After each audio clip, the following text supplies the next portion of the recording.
The crowd has thinned a little bit, and they're missing out, I have to tell you. I'm really excited about this presentation. So tell everyone that when they missed the climate disasters and natural hazards panel, that really that's their loss.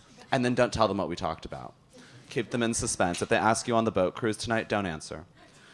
All right, thank you so much. I was just eating time until everyone was able to join us and pay us your attention, which we're really thankful for. So thank you for being here. My name is Spencer Rubin. I'm going to be moderating, which is really just me making sure that we stay within our time limit, and then also introducing to you the outline of what we're going to cover today. So first of all, welcome everyone to the racial and financial implications of climate disasters and natural hazards panel. My name is Spencer Rubin. I'm an attorney at Bryan Cave, Leighton Paisner. I am from Denver, Colorado, and my practice area is nothing at all remotely connected to state and local government, but I am a member of the YLD cabinet, which is why I'm here. What I'm going to do first is I'm going to have our panelists introduce themselves. I will then cover the outline of our material today, and then we will take it away. So without further ado, our panelists, starting with Yvonne. Thank you. Hi, everyone. Yvonne Arsenis Gutierrez. I'm a partner at Miller Nash LLP. I'm in the big pink tower that's over there. I'm a partner in our appellate, employment, and education groups. I'm here today because I've been involved with Legal Aid Services of Oregon and Oregon Law Center since 2018. I'm currently LASSO's president.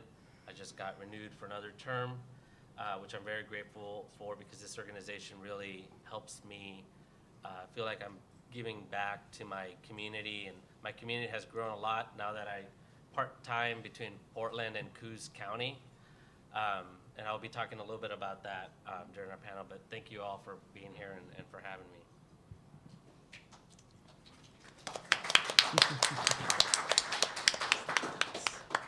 Good morning. I'm Pam Marsh. I'm an Oregon legislator. I'm a member of the Oregon House, and my district is on the other side of the state. I'm from southern Jackson County, so just above the California line. I've been in the legislature for 3 terms, currently running for my 4th term. And the reason I am here is because on September 8th of 2020, my district was one of those where wildfires coursed across the Oregon landscape. In my own district, the fire destroyed 2,500 homes. And all the work since then has been about responding to fire, stabilizing the situation, and taking the first steps of recovery.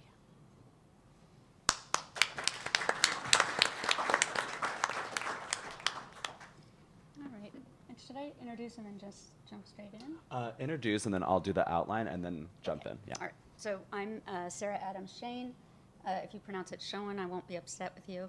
I'm an assistant professor of law at the University of Oregon School of Law.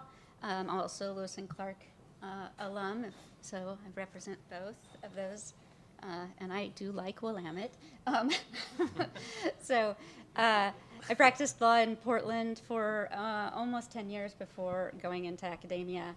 And I think beyond that, I'll just put it in my presentation. Awesome. Thank you, Professor. So in summary, this is what we're going to cover today. First, Professor Adam Shane is going to talk about historical zoning practices in Oregon, including past racist historical zoning practices, and how those have led to vulnerable populations living in areas prone to climate disasters. Then Representative Marsh is going to speak about the wildfire damages to vulnerable populations' property, specifically in her district, but also on a statewide basis if you have experience outside your district. But I think first and foremost, knowing your firsthand experience in your constituents is very important for us. And then Yvonne's going to speak about legal resources for vulnerable populations affected by climate disasters based on some of his work with the Oregon Law Center outside of his firm. So without further ado, Professor Adam Shane, take us away. Yeah, thank you. So one of the things that I like to do is when I'm talking about managing land, right, land use, I like to pause for this quote from Margaret Corby on behalf of the Confederated Tribes of the Coos, Lower Umpqua, and Siksika Indians. And I'll just read it. Our lifeways are tied to animals, landscape features, cultural sites, important animals such as seabirds, seals, whales, first foods such as fish, clams, crabs, seaweed, and kelp, as well as things just like shells that we use in regalia. And when the state manages those natural resources, they also manage our identity and culture. And I start with that because, I come to state and local government law largely because I focus a lot of my research on land use law. And also at the state and local level, we find management of land to be one of the police powers, right? One of those quintessential local powers. And so I think it's really important that we always keep first and foremost in our minds that we're managing culture and identity also when we're managing land. And that I'm not actually going to talk about, I'm going to talk about white supremacism and land use law, but I'm not going to talk about the harms to First Peoples. But that doesn't mean that we shouldn't think about those harms as well, of course. Also, I think it's also very important when we're thinking about land management that we think that it's not just First Peoples or someone other than ourselves who feel, who are connected in terms of identity and culture to our land and our place and our home. It's all of us. And so what I'm going to talk about today, I'm going to talk about white supremacism. I'm going to talk about racial and economic oppression. And I'll tell you, when I've researched this stuff just for myself, it can be very painful at times to think about. By at times, I pretty much mean all the time. And of course, we all come at it with different life experiences. And if we were on Zoom, I would say that if you needed to protect yourself by turning your video off, you could do it, or pretending to go to the bathroom, whatever you need to do. We're not on Zoom, so turning your video off isn't an option. But I do encourage you to pay attention to how you're feeling from some of the material and do what you need to do. I won't be upset if someone needs to get up and exit for a little while, or whatever you need to do. So what brings me to this work is this is an aerial view of the neighborhood that I grew up in Portland, Oregon. This is a current aerial view. It's the Coley neighborhood. And so people in the room who are from Portland probably know where the Coley neighborhood is. Currently it's characterized as an environmental justice neighborhood, and that would have been a correct label for it back when I was growing up too, quite a while ago now. This over here is a massive landfill. These homes that are packed in here with smaller minimum lot sizes and allowances for, multifamily. And you can see these little tiny lot sizes. I'm a map person, so I look at this and I can immediately tell this is a less restrictively zoned area. And this was an area of very high poverty, and now I think it's a bit more mixed because housing is so scarce in Portland, but it's still an area of poverty. My kind of proximity and experience of growing up in really extreme poverty, I think, is part of what makes this work so passionate for me. I'll just give you another quote to kind of drive home this point, though, that we're all connected in this way. People and the places where they reside are engaged in a continuing set of exchanges. They have determinate mutual effects upon each other because they are part of a single interactive system, right? And so that too, as we are engaged in the profession of managing place, right? Managing place, regulating or enforcing or litigating with respect to laws that determine people's relationship to place, whether or not people can afford housing, whether or not housing even exists, things like this, right? It's just all part of this interactive system. So I'm not going to talk about all of these things because I would run out of time, of course. I'm quite happy to talk for a really long time, but I've said I won't do it.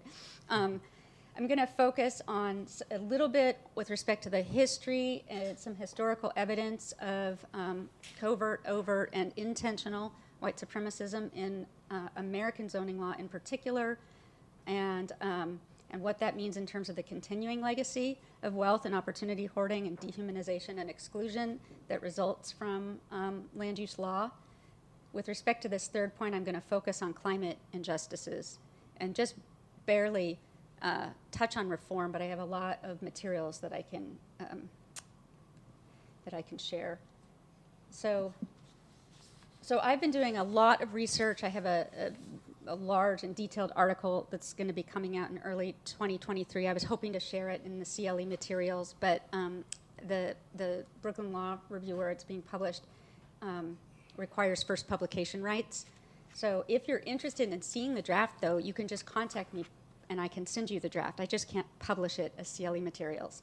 And so I'm going to go quickly through this. I did provide some more detailed PowerPoint slides that don't track the ones I'm showing, sorry, in the CLE materials that provide a lot of what I'm going to go over quickly today. But I'm very happy to share the article. And also, even though it's already set for publication, I'm very happy to receive comments on it. So one of the things that I learned through about 2 years of research into the history of American zoning law is that the white supremacist aspects of American zoning law, which happen to be the aspects of American zoning law that are unique from zoning law in other parts of the world, I trace them to two main events or times in American history. And so the first is on the West Coast with respect to not just the exclusion, but the intense, overbearing oppression, purging, and killing also of Chinese immigrants who were actually invited and persuaded to come to the U.S. by the United States at that time to fill labor shortages in California. But like many immigrant groups that followed, that were persuaded, Japanese were persuaded after Chinese immigrants became the target for hate. Then Japanese immigrants were persuaded through an agreement between the U.S. government and Japan. And for a few years, they were idealized as the ideal immigrant, right? We still hear these narratives today. And then they were subject to hate. And this went, with each successive wave, actually, of people that came. And when I say immigrant, too, I don't just mean, going back to the hate that was targeted towards the Chinese people, I don't just mean people of Chinese nationality. When these events were occurring in 1860, people of Chinese descent had been living in and working in the United States for at least, about 40 years. And so many of them were born in the United States and were U.S. citizens. So in the 1860s, and we study this in law school, we study the facially race-neutral laws of San Francisco in law school, the laundry, right? The laundry cases for lawyers in the room, right? But we often don't get taught that there was actually racial zoning happening in this same exact time in San Francisco, where the first racial zoning ordinances there designated small, undesirable areas of town where people of Chinese descent and Chinese nationals were allowed to live and work, and everywhere else they were not. And so that's actually one thing I discovered, because I think, like many people, I thought that the racial zoning from Baltimore and kind of the southern and border states of the East Coast were the first racial zoning ordinance. But it really does date back to San Francisco, and not just San Francisco, right? But throughout the West. Okay, so I thought this slide was one thing I wanted to point out, and I'm just not going to use the slide to do it, though, is that the way that racist zoning is evaluated today connects directly to how the U.S. Supreme Court evaluated racist zoning in the 1870s, 80s, and 90s. And that was when we first saw the court take I would almost say aggressively intent-blind approach to zoning and to other facially neutral regulations. And these quotes, which I know it's too many words on the slide, but these come from two cases out of California that were decided in the California courts. And in these two quotes, which I'll pause for a second so that you can look at them, but in these two quotes, the judges, and it's two different judges, are saying that it is so well known that any intelligent person knows that these facially race-neutral laws, right, the ones that didn't specifically say people of Chinese descent or Chinese nationals, are still targeted and part of this hate campaign because the campaign is so notorious. But when those laundry case laws came up to the U.S. Supreme Court, there was, that was not considered to be relevant evidence in terms of a facially race-neutral law. And we still, I think, see that showing up in zoning cases. So I'll just pause for a second.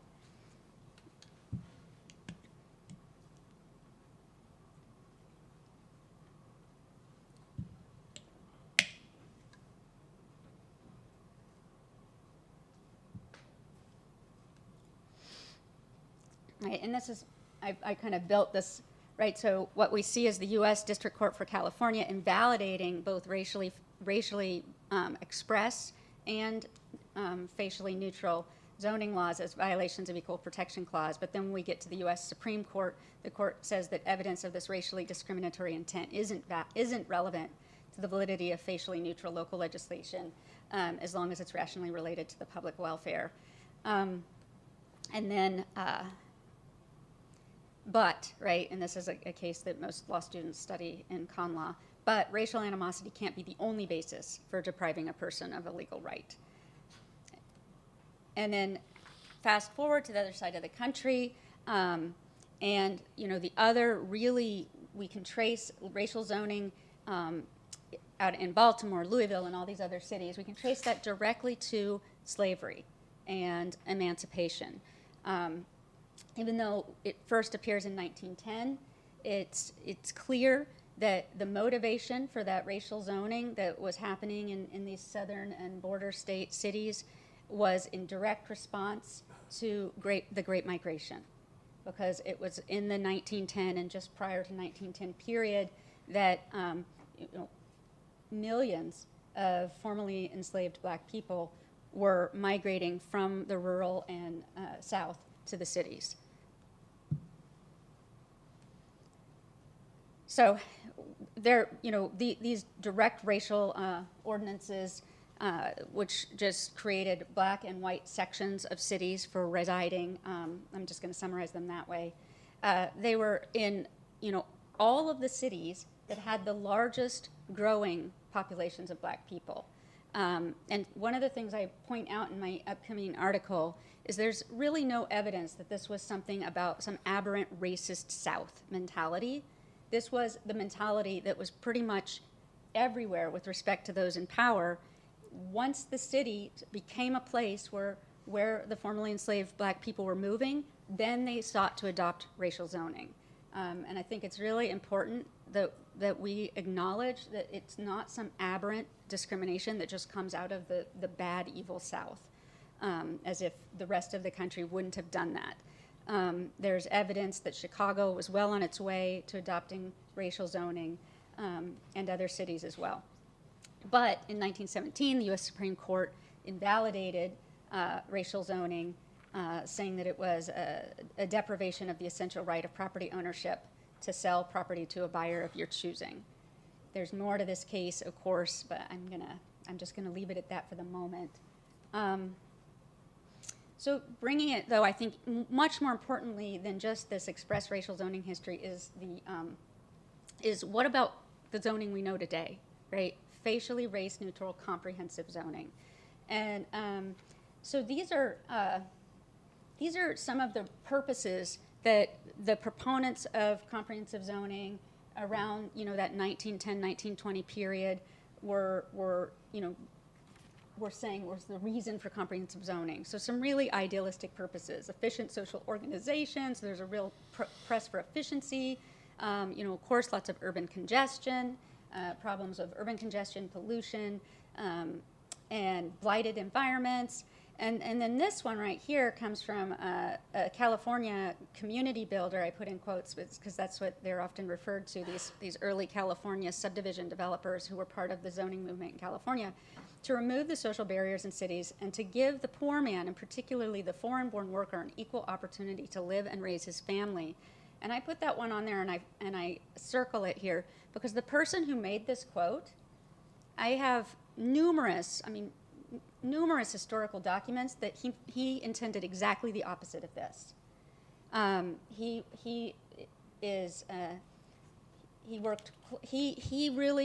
and other of these early California community builders, they're called sometimes in a romanticized fashion, were very express in other writings that they intended to use zoning, and in particular restrictive single-family zoning, not just single-family, but single-family plus, right? Plus large lot sizes, large maximum home sizes, big setbacks, etc.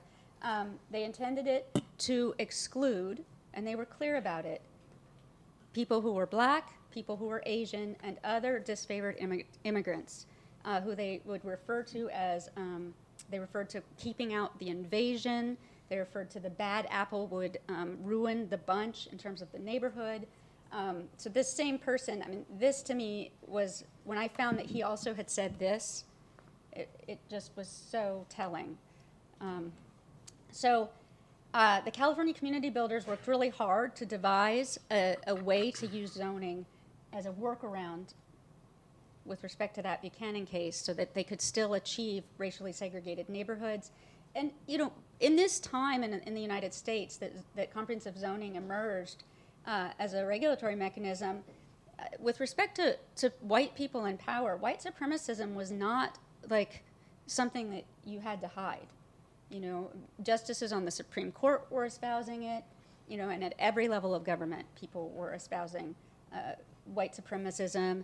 There was often reference to the need to keep racial purity with respect to white people and white races, you know, anti-miscegenation laws, you know, eugenics. The Supreme Court was adopting, you know, really blatantly racially oppressive laws. So something also that I learned as I was doing a lot of my research is a lot of times people look at racially restrictive covenants and they think that the racially restrictive covenants emerged and proliferated as a result of the Buchanan case when racial zoning was invalidated.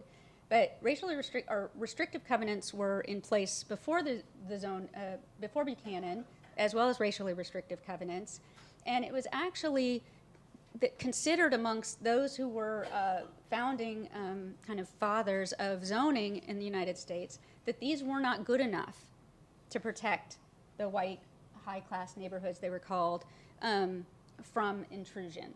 So the restrictive zoning was conceptualized and discussed in the early literature as a way as something that would be more permanent and not subject to as many, you know, there was the petition for potential with restrictive covenants of changed conditions, failure to enforce, all these things. So there was this feeling that they weren't going to be sufficient. So the idea was to adopt, yes, let's keep using these restrictive covenants and proliferate them. We also need HOAs to be established to enforce them. And then we need to use zoning mechanisms to really ensure racial segregation. Just an example, Los Angeles' 1909 ordinance, which we study when we study like the Hadachek case with the brick kiln in the city, and we learn about, oh, well, they were just keeping nuisances out of neighborhoods. I've taught that case without consciousness before of the racial intention and impact of the 1909 ordinance, but I don't anymore. You know, that ordinance was specifically used to target people of Chinese and Japanese descent, and you know, by making the businesses that they owned more than, you know, more disproportionately no longer lawful in the places that they were. And I'm going to give you a quote that's used as it's a very triggering quote. So if you don't want to read it, but you know, this was the language used to describe with pride what that zoning ordinance would achieve or did achieve. Right? I mean, so really, you know, often we find in the United States, I think, when we talk about zoning law, that it has a racially disparate impact. but there's not a lot of consciousness that it was designed that way. So I'm going to skip over this, but Oregon history also, just really rife. And Charles Chaney, the person with the quote that I had just shared and the quote from earlier, he actually wrote the city of Portland's, first zoning ordinance. Another thing that I find and I'm out of time, so I'm going to just speed this up and wrap it up. Another thing that I found in my research is we often see when we're learning about the racist segregation history of the United States that the key things were redlining and whites-only mortgages and things like this. But the federal government promoted zoning as essential to achieving to those programs being successful. And so what we often don't learn about, and if you've read The Color of Law, there's not a lot in there about comprehensive zoning, a little bit about the racial zoning. And not to fault the author of that book, he isn't an expert on comprehensive zoning. But the federal government went out and did thousands and thousands of meetings and also used a lot of pressure to get cities throughout the country to adopt comprehensive zoning for the purpose of supporting segregation of these programs. And the reason why I'm so disturbed that we don't know this history, that this history has been very carefully hidden, is that these other programs have been ruled, they're invalid. Not that their legacy doesn't continue, but we're not looking at the way that these attributes of zoning that supported this are still in place nearly everywhere. So I'm going to just skip ahead and just show you a couple slides. The other, and this will be my last point. The other side of it too is that not just racially restrictive single-family zoning, which Oregon and Minneapolis and some places have started to reform. That wasn't the only part of that early puzzle. Charles Chaney and other California community builders in their materials, they don't just say they're going to use restrictive single-family zoning to achieve their means. They also say they're going to overzone areas where people of color and immigrants who are in this disfavored immigrant category live. And overzoning means they're going to put them proximate to industrial uses. They're going to, do the things we see today when we think about environmental injustice or environmental racism. And that was intentional. And it exists still. It still exists in the Coley neighborhood, right? Portland is so progressive in so many ways with respect to its zoning and equity, but we still see there's research now that tracks with respect to racial demographics and the granting of variances, right? A lot of those discretionary decisions continue to perpetuate these harms. So I've taken up too much time, so I just want to know, I'm going to share this slideshow. It has some material that I didn't get to because I just went too slow, but that goes into why this is also, how exactly this leads to more vulnerability with respect to climate, and really bad outcomes with respect to smoke, heat. There's a lot of data on heat and disparate outcomes, and then I have material on reform that I'm happy to share as well. But I say we need to be careful with reform because really well-intentioned white people like myself had been promoting reform for a long time, and that reform often makes things worse. So I'll just leave it at that. Awesome. Thank you so much, Professor Adams-Shane. Would you mind passing us the HDMI cable from your computer? And while you're doing so, I'm going to sort of create the transition into what Representative Marsh is going to speak to us about. But I think what Professor Adams-Shane referenced at the end of her presentation as to how some of these racially motivated zoning tactics pervade today, and we lost your name, is that it's really hard to undo with zoning what was done in the past, right? It's hard to grant variances. When you look at private industry, you know, if there's the potential to rezone something next to, for example, a coal-fired power plant, what's the economic justification for doing that if you're going to have to do a ton of remediation work in order to get the area up to a better standard of living than it was before, right? And so one of the things that you referenced, Professor Adam Shane, with racially motivated zoning is overzoning, right? It leads to stacking of homes in smaller lot sizes. People live closer together. People live in suboptimal locations with respect to climate disasters and natural hazards because those were deemed to be areas of, I guess you would say, lesser help me out with the phrasing, but a less desirable area, right? And so if you're going to have racially motivated zoning, then people who are deemed to be lesser desired individuals in your neighborhood are going to be zoned into lesser desirable environs as well. And I'm not saying that that's per se what happened in Rep. Marsh's district, but some of the overcrowding in the zoning and some of the other ways in which the area of your district and your county were zoned were informed by these practices. So that's kind of the state of play, at least where we are today. And then Rep. Marsh is going to speak a lot about the fires in 2020, specifically the Alameda fire, and how her district was affected by that and those who live within sort of the zoning bounds and neighborhoods of that. So take us away. Thank you, Spencer. So I do have a few slides to share with you, but there's no words on them. They're very different than the prior set of slides. Mainly, I want you to see what happened as a punch in the gut, and this starts it out. My job here is really to tell you something about the voice on the ground. The historical examples that we just heard about were really illustrated in my community, and the vulnerability of residents in those zoned areas to disaster was pretty overwhelming.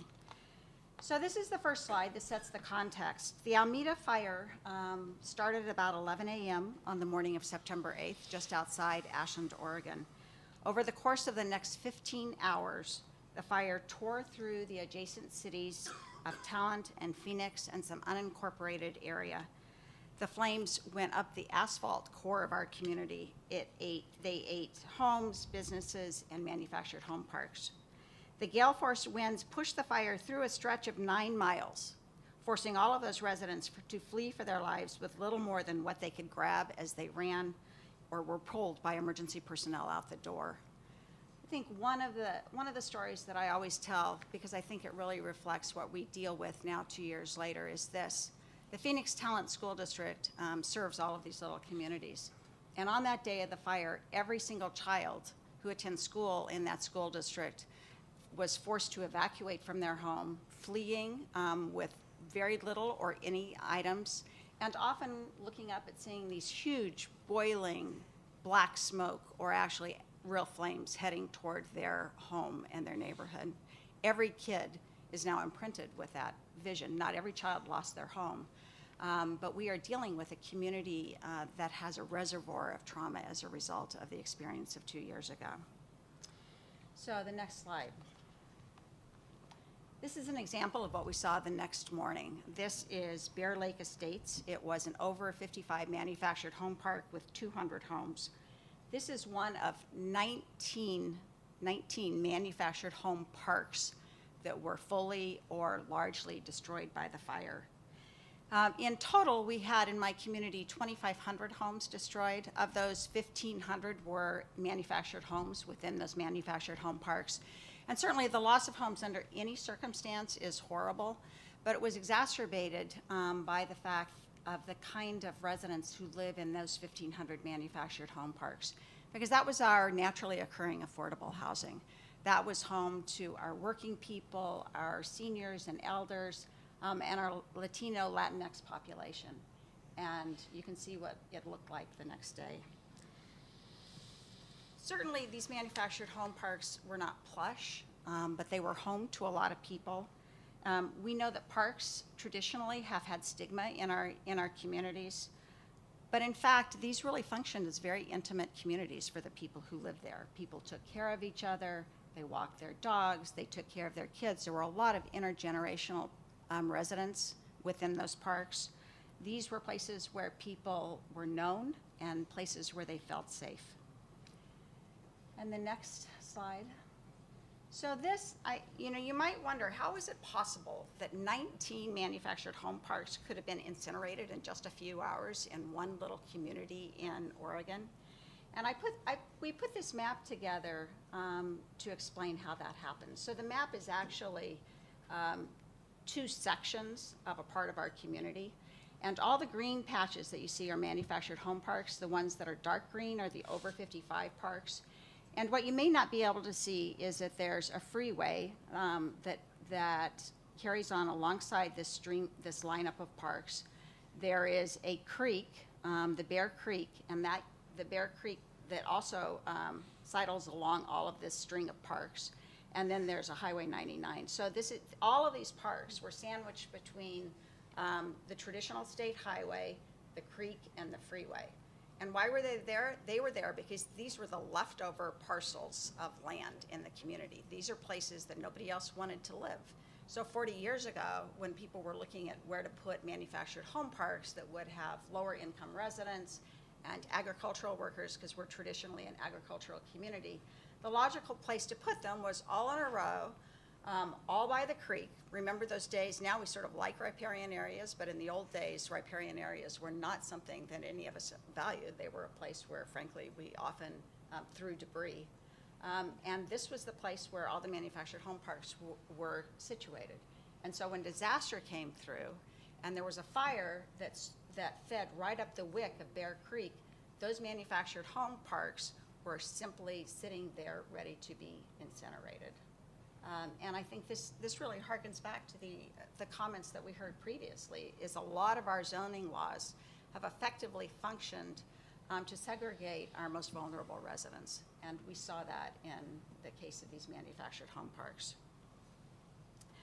And the next slide. And this just gives you, this is the people part of the story.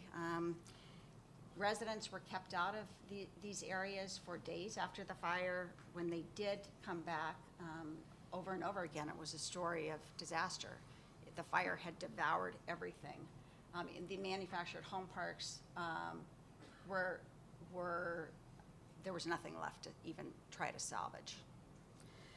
And the debris that was left behind, because many of these old manufactured homes are made of some toxic materials, were hazardous to the survivors who returned to try to search those ashes.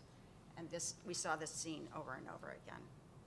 So that's the last slide, but we can leave that picture up as I talk a little bit about the characteristics of our disaster to give you an idea of the demographics that were affected. The Alameda fire, again, ate up 2,500 homes. Of those, 1,600 were manufactured homes, 600 were single-family homes, and about another 300 were townhouses or apartments or miscellaneous kinds of homes. Of those homes, the median price of those homes was $87,000. Now, this is in a community in Talent where the average single-family home price was close to $300,000, well over $400,000 today. So if you stop and think about the median house price of $87,000, that means that you had many, many homes that were burned up in this that were valued at $20,000, maybe $10,000, $25,000, $30,000, all of those manufactured homes that were lined up there. The demographics of the community as a whole were modest. 51% of all of the people who were burned out in this fire were low or median income, and about 19% were Latino, Latinx. Another 6% reported as multiple races. So a significant impact for Southern Oregon on our BIPOC community. So that gives you an idea of the demographics as a whole, but I want to now drill down a little bit more to the Latinx Latino population. We did some surveys that were specific to that population just to try to find out what was happening with those families. And what we found when we looked at and talked to our Latino families is that 77% of them had lived as predicted in the manufactured homes. And 61% of them had been owners, those manufactured homes, because they were in large part very old, 40 years old, 50 years old, which is typical of the manufactured home inventory across the state and probably across the country. were very modestly priced. People could get into those homes for $10,000 or $20,000 or maybe $25,000. And here's the next part that you might predict, which is 74% of them had no insurance. They bought a home, they scrapped their pennies together, they bought a place. The idea of having insurance or the insurance ever being meaningful to them, given what it would cost out of pocket every single month, simply made it untenable. So when disaster hit, most of our residents had no insurance to draw upon. And these were large households. Many of our households are multi-generational. And when you look at the numbers, 29% of the Latino Latinx families were 4 people, 22% had 5 people, 13% had 6 people. So 64% of those families were 4 to 6 person families. So there were a lot of people living together, and very often a lot of families living next to each other within those manufactured home parks. The median income of these families that were hit was $25,000. In Jackson County, we're a rural county, but even there, our median income is closer to $54,000. In the state of Oregon, you know, it's climbing up to $80,000 to $100,000. So these were very modest living families. And their housing costs reflected that. They were paying, 41% of them were paying less than $500 a month in housing costs. 49% were paying $500 to $1,000. So basically everybody in this survey group was paying less than $1,000 a month for housing costs. I can't tell you, Jackson County is a housing impacted county in the state of Oregon, and the average prices are so far above what these families were actually paying. And these were our essential workers for our community. They reported 56% working in the food and hospitality industry, 37% in vineyards, 35% in orchards. Basically, they were living on the edge of the community, but they were doing the essential work for the community. So what has all this created for them? So a few points I want to make. What happens to our vulnerable populations after disaster, and what have we seen? First of all, we've seen a tremendous destabilization of these families, particularly our vulnerable families. Our single-family homes are starting to come back. Our manufactured homes, not even close. People lost their homes, they lost their tools, they lost the social fabric that held their families and their kids together. We still have 100 families living in FEMA trailers, 400 people living in hotel rooms, another 50 people living in an RV park, and untold numbers of people who have either left the community or who are living in living rooms or even in their own vehicles. So huge destabilization caused by disaster. Secondly, I think we are seeing a real question about the opportunity for home ownership. You know, we had 67% of our Latino population reporting that they own their own homes. The number now is a fraction of that because we haven't seen a recovery come back where anybody could actually get into a home who was a vulnerable population. The manufactured home sector will come back, but it will come at a very different price point. We're not going to be able to move 40-year-old trailers in there, for better or for worse. You're not going to have $20,000 homes. You're going to have $180,000 homes. So the opportunity for home ownership is really in question now for a lot of people. And third, what we will see without significant public investment is simply a downward economic spiral for our most vulnerable people. It will send them to the edges, and it will likely send them out of the community. And that is both a humanitarian crisis and, frankly, for the community, an economic workforce crisis.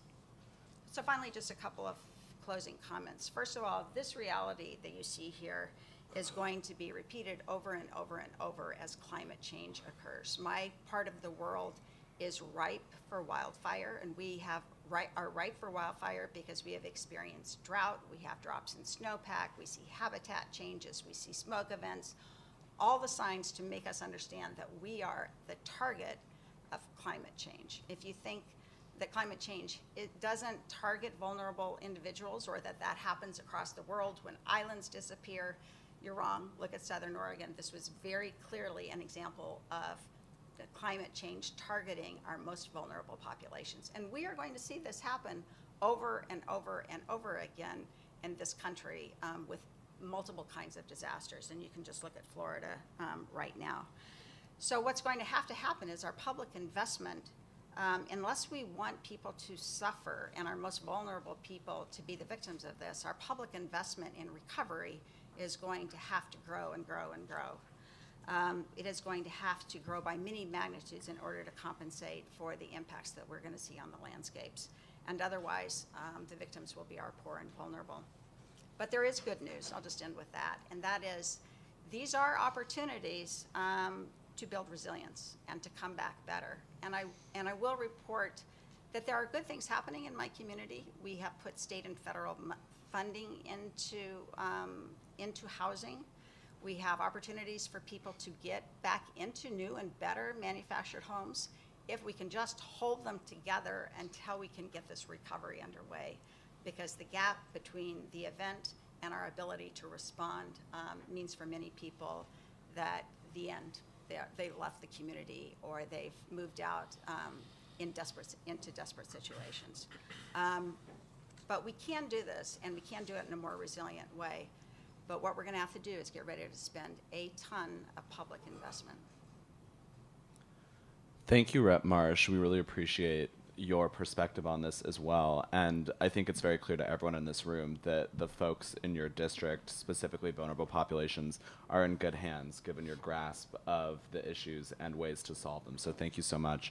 And we wanted to close with Yvonne talking with you all about, well, where do we go from here? What happens if you are someone who has been affected by a climate disaster or a natural hazard? What resources are there for you, specifically legal resources, when other resources such as political or economic ones, might have failed you or might take longer? What can you do in the immediate aftermath of a disaster to pick up the pieces of what has been broken? So without further ado, take us away. Thank you. Can everyone hear me? Thanks. So we've heard a lot of really good and powerful information about what's going on. And I do want to talk about what resources there are available, at least in Oregon, and what we as lawyers and law students, judges can do to help. I know when there's big problems, I suffer from analysis paralysis. I'm like, what can I do? And then you end up just doing nothing. But there's a lot of resources out there to help us give back to our communities and help those who are in a lot of need. I want to give a little bit of background before I get started and tell you a little bit what LASSO and Oregon Law Center do. So I'm a first-generation law college student. My parents immigrated here from Mexico in the 80s and went to California to work in the fields, and then moved us up to Washington State, where my dad picked apples and my mom sorted them. Then we moved down to Oregon in 2001, and I've been here ever since. I'm a product of public schools. I'm proud of it. Go Ducks for undergrad and law school. I've always known since I was like a little kid that I wanted to be a lawyer, even though I didn't know lawyers, because they looked like they had a voice. I wanted a voice for myself and for my family, because I've been helping them translate and interpret since I was very young. I also, a lot of what's been said here today has really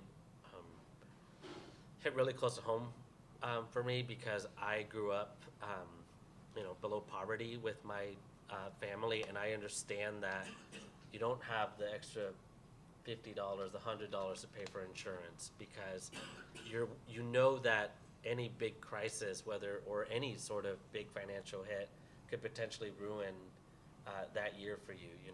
You hunt more, you fish more to put food in the freezer so that you don't have to make as many trips to the grocery store.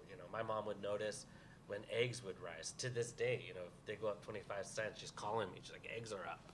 I'm like, Mom, I got you. I think we can afford some more eggs now. But that's very real for for me now that I'm in a very privileged position, at a 34th floor of a law firm, and remembering what it was like, and still cutting napkins in half to use them, and things. You open up my freezer or my fridge, and the sour cream container has jalapenos in it. Because why would I go buy Tupperware? That's crazy. And during these disasters, especially the wildfire, you know, it really, I was really happy to be part of Legal Aid and Oregon Law Center, and we get updates on the executive committee and now as president about the good work that they're doing. And one of the reasons I got involved with LASSO was because their mission is to achieve justice for low-income communities of Oregon by providing a full range of the highest quality civil legal services. I mean, that is a lofty goal, and really something that I think all of us, when, you know, as part of the legal profession, our goal should be to help people. We do it in different ways, whether it's help companies merge, companies litigating with each other, or partnerships blowing up and then you fight over that, or enforcing employment laws. But I really think that here in Oregon, we are really blessed to have 3 programs, and those are the Oregon Law Center, Legal Aid Services of Oregon, and Center for Nonprofit Legal Services in Jackson County, that are here to provide these high-quality legal services for low-income communities. And we have offices combined in all 36 Oregon counties, and we serve 17 communities, and we do a lot of different kind of work. And I'm going to give you some example about the work that we did during the wildfires and how y'all can get involved, either if you're from Oregon or if you're from a different jurisdiction. I know some of you are from Chicago, great city, love it. You know, ways that you can get involved with your local bar association and seek out pro bono opportunities. Or, because we do a lot of things virtually now, even provide virtual pro bono services. So starting in September 2020, about 9 wildfires burned over 1 million acres and killed at least 11 people and displaced over 40,000 people and destroyed thousands of homes and buildings. They caused billions of damage. And what Oregon Legal Aid's program did, they came together with the, you know, Red Cross, FEMA, the Oregon State Bar, and others, and they created, they coordinated response efforts and established the Wildfire Disaster Relief Program, WDRP, which is staffed by a full-time attorney and a full-time outreach worker. And we could only do that due to grant funds. So there's a lot of need for investment and for resources in order for us to do this. So what this program did was they compiled fact sheets, determined areas of law where advice was needed during these times. They gathered colleagues and with different expertise, because it's not just, you know, whether it's employment or unemployment benefits, it's also, you know, real property issues that come up. We also reached out to community partners. They created a website, which is really cool, OregonDisasterLegalServices.org, a hotline for people to call, and also created education materials and put together pro bono panels in order for people to provide services. And some of the things that they did was appeal of FEMA denials, providing housing advice for owners and renters of manufactured homes. They helped with consumer fraud, document replacement. That was a big issue. I know my mom still keeps stuff under the mattress, which I tell her not to do. Debt issues, tax, insurance, wills, powers of attorney, those sort of things that people who are in this community, you know, don't even think about on a day-to-day basis. But when this happens, that need is definitely there. And the reason why, you know, Legal Aid Services was in a really good position, again, is because low-income communities are situated in a place where they're already suffering economically, and a crisis like this is the thing that just puts you over and just can completely, you know, destroy your dreams. I know if something like this had happened to my family, I don't know if I would have been able to go to college, or I don't know if I would have, my brothers would have been able to finish high school. And you know, this is really also, you know, as a proud Mexican American,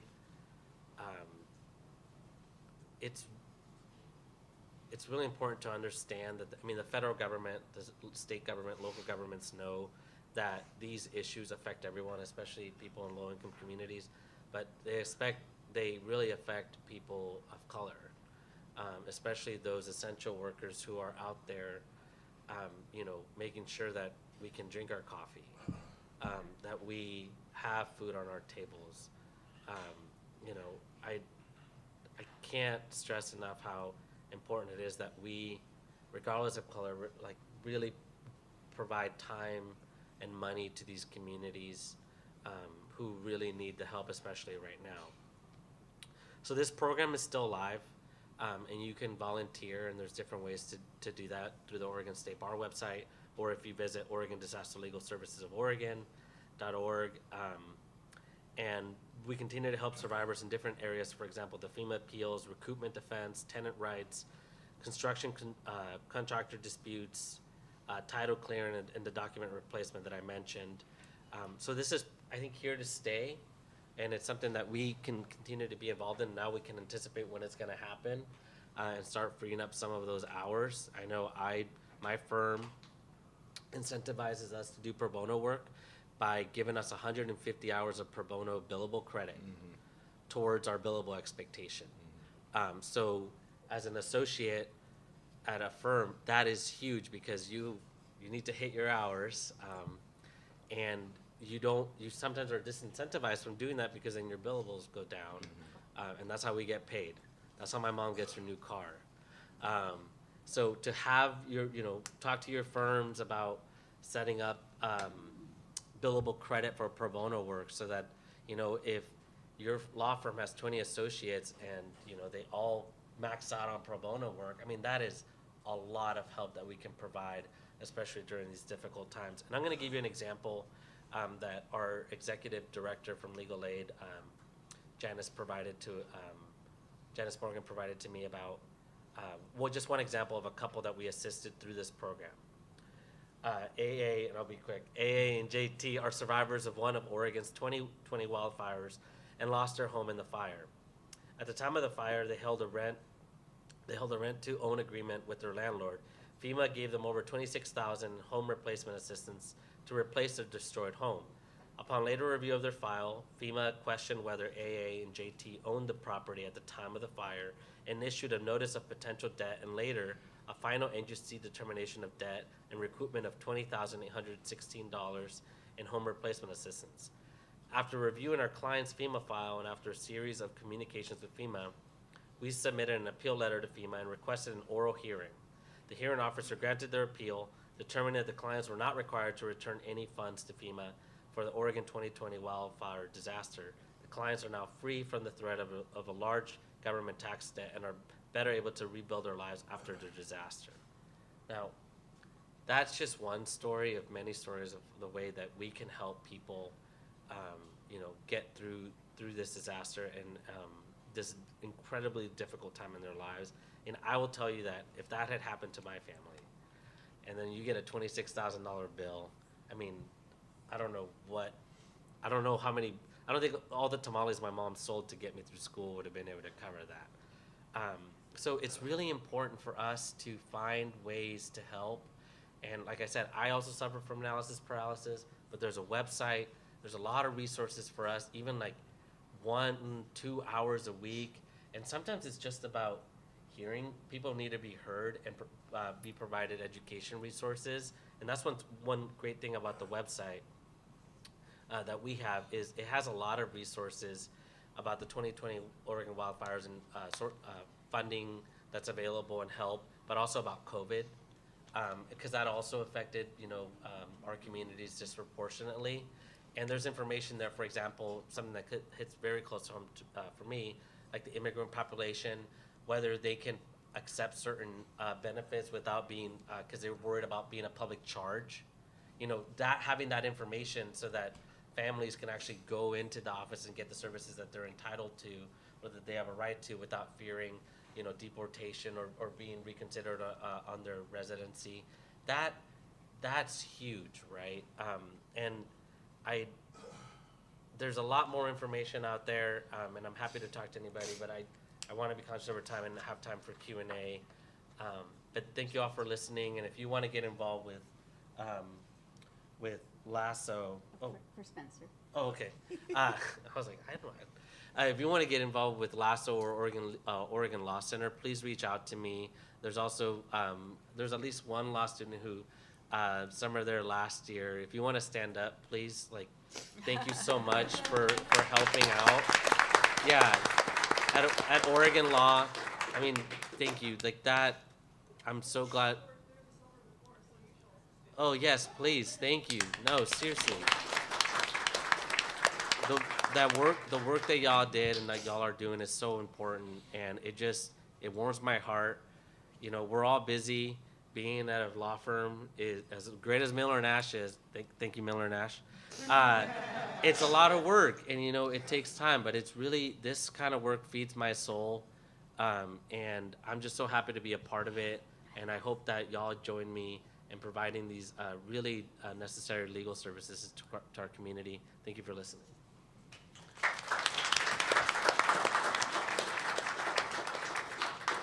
Thank you, Yvonne, and thank you also to Professor Adam Shane and Rep Marsh for sharing your experiences and your knowledge with us on this panel. Before we conclude, does anyone have any questions? We're a little bit over time, so I want to be cognizant of that. But if you have burning questions, please feel free to answer or ask, and we shall answer. Oh, we also are not over time because I can't keep time, and we have 15 more minutes. Yes, in the back. Oh, there. So since we're not over time, I wasn't gonna say anything. No, we have, yeah. But I just have to tell you how warmed my heart is by this panel. It's all of you. Oh, you're the only one I don't know. It's our moderator. Hi. I'm the Oregon Attorney General. You are. I have the honor and pleasure to work with really all three of these amazing panelists. And really just wanted to say how proud I am of the work that you do. Representative Marsh is amazing. I mean, have a representative from Southern Oregon who knows her community so well, and you can just tell the passion that she has. And I will tell you, working for the legislature is a gift. So And can we give her a round of applause? I'm so sorry, Attorney General, for cutting off. She drove 300 miles to be here to do this presentation. That is a long drive. things to say about our other panels, if it's okay. Please, please. But I want to say about Yvonne that he was a clerk at the Oregon Court of Appeals when I was a judge there in my past life. And I just remember thinking, oh my gosh, how fortunate Oregon is to have someone who's going to be, you know, moving up in the profession and really going to be a leader. But you never know exactly, you know, where they're going to land and what they're going to do. And how many years ago was that, Yvonne? It's been a while. I've been out of law school for Okay. 7 years, 8 years. Yeah. Well, it had to have been at least 10 years ago because I've been doing this for 10 years. So anyways, it's just so great to have you and to have your warmth and your experience, your lived experience in the work that we're here to talk about.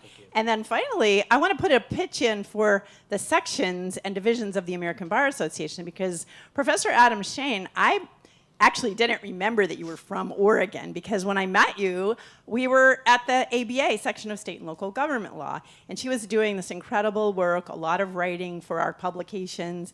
And I remember when you told me that you wanted to come and teach at the University of Oregon Law School, and I'm like, yes, that's fabulous.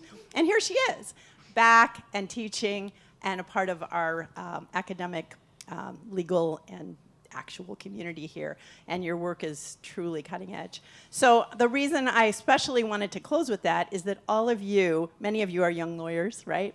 And, or even law students still, and it's just, you know, seeing this panel is like an advertisement, the best possible one for why the involvement in the American Bar, whether it's the civil rights and social justice, whether it's, of course, the young lawyers, where you're learning what the big ABA sections do.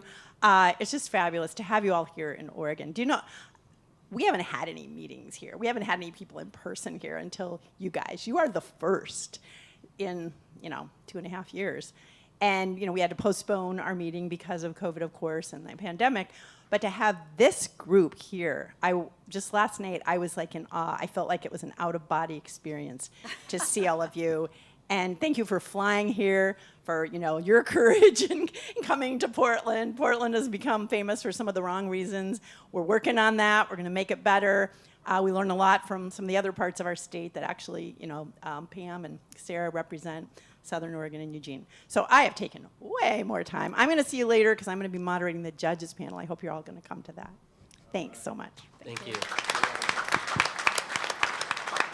Thank you so much. Do we have other questions? Because if we do, I saw another hand go up at some point. Holly? I was just wondering if you could provide us some sample questions or something along those lines that we can bring back home to our own county commissioners, specifically for zoning, since that's how that works where I'm from, of how I can pose that question back home to hopefully help eliminate some of this. Yeah, go for it. Yeah, and I do, and I pulled my slides back up. I have just a few that, a point I really feel is so important to make is we cannot have climate resilience without housing, right? We can't have climate resilience if people have, just as Rep. Marsh, illustrated so powerfully, if people are housing insecure, or if their housing is in locations that make them more insecure, right? So we really need to have affordable housing, adequate supplies of housing, and then there's that question of resilient. What does that mean, right? And I think that Rep. Marsh made a point that I don't see quite getting enough traction yet. The disasters that we currently are seeing are not illustrative of our future, not even our near future. It will be worse, right? 33 million people are displaced in Pakistan. And we look at Florida, and we look at September and October 2020 in Oregon, and California, we need to be thinking differently about adaptation. It is not good enough to raise 2 feet above base flood elevation, right? It's not good enough to have a 200-foot, flammable perimeter around homes near wildfire areas. Our old concepts of adaptation. So the slide is telling, it's about we have to have housing, we have to have security, and when people who are, in poverty, when people who are facing higher risks, which people of color face, it's not just about economics, right? There's a lot of data to support the point that these disparate impacts from intentionally racist, at least historically, intentionally racist zoning that has persisted now maybe with unconsciousness, the impacts are still disparately borne by people of color and, of course, low income, but more so with respect to people of color. So one thing I just say is what barriers to resilient, big question there about what resilient means, and affordable housing remains. I just highlight this village out of Seattle. That's this concept. I haven't actually looked into the village that deeply, but these concepts of local microgrids, because we can expect power disruption, we can expect food chain disruption, right? There's some really cool research and deployed housing in other parts of the world that is more, that is incredibly resilient to earthquake, fire, flood, really very inexpensive to build, and building in these community concepts where people can support each other during times of disruption of supply chains. But I just took a look at the Portland Code, which has done some really great things, right? But what about multi-generational cohabitation? And the requirement that a single-family home can only have one kitchen in it. Right? I know a lot of people who live multi-generationally, and one way to make that, if you can afford it, one way to make that work better is to have 2 kitchens, right? It avoids a lot of conflict. It can really help with multi-generational living. But often the only codes that allow more than 1 kitchen, except for an outdoor kitchen, are based on religious exemption or something. So that's one thought, that question. Another question. Oh, sure.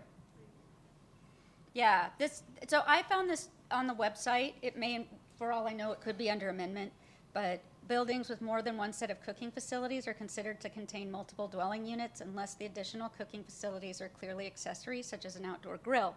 Now, you can add a duplex, of course, under Portland's code now, or triplex, or, but there's a lot that the costs go up with a duplex. You have to have, certain kind of firewalls and things, and a lot of multi-generational families don't need a duplex, right? My sister and her kids live with my parents. They don't need a duplex. They don't even need 2 kitchens, but some families really do.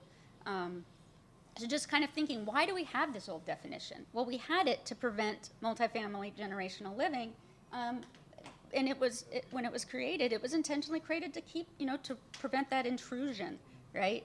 So we need to just really search and destroy through our codes, always asking, why is that there? What is that preventing? Why would we do that? Housing is so expensive. Oops, I'm going to go the other way. Here's another one. Who has access to mobility resources that reduce vehicle miles traveled? And I think it's so important, of course, to reduce vehicle miles traveled, but how much money do we spend on that versus preparing our communities for the disasters we know are coming, right? I'm a strong advocate, of course, for climate mitigation actions that reduce, climate, the rate of climate change, but we're locked into climate change for at least 40 years, and we're seeing much worse and much more rapid results, right, than scientists were anticipating even just a couple of years ago. We now know that 1.5 degrees is going to look different than we thought it was going to look, right? We are, and I'm just here to tell you, we're going to exceed 2. It's going to happen. We might exceed 3.5, right? The Earth is going to look very different, and soon. Our children need resilient communities and realism resilience, right? So who benefits from public services investment in infrastructure? We need data with demographics overlaid, looking back and looking forward. When we're putting in that new sewer and water infrastructure in, East Side Portland, it's happening right now. Who is that benefiting? When did that upgrade last happen? Which communities haven't received those upgrades? Like, we need to be tracking that data. These are some of the questions I would ask, like parks and trees. Who's benefiting from those investments? And we know there's lots of data about who's not benefiting right now, but tracking the investments on the ground when they're happening. And I'll just say one final thing on that. So a lot of these bureaus or committees and or subsections of bureaus who do these kinds of infrastructure are being told right now, and at least in states like Oregon and cities like Portland, to track equity, right? But they're not being told how, right? There's no consultant telling them how to do it. And so not only might they be resistant, or not resistant, but many are resistant. It's more work, it's work they might not think is important. They don't know how to do it. And so I know, like, my dad sits on this utility board for Portland, and they're asking the people who are going in and doing these utility infrastructure changes to report the equity considerations. But it's all a farce because they don't know how to report them. They don't know how to track the data. They don't have anyone designated to do it. So, these are just some questions I would ask. Long answer. Thank you, Professor. Jennifer, how much time do we have left? We have 2 minutes, so we'll take one more question. So, my question isn't necessarily about the environment, but it is about housing. I'm also special advisor to the ABA Commission on Homelessness and Poverty, and when I got here the first night, I saw a lot of people who were unhoused, and I was so surprised to see so many white people, more white people than anybody. And when I made this comment to a black person at a law firm, he said, well, black people saw gentrification coming, so we knew to get out. And it took others by surprise. And so I guess my question to you all, because I think it's very important that we're dealing with the future, but I'm also wondering what's happening with those who are unhoused now and those who have been pushed out already as well.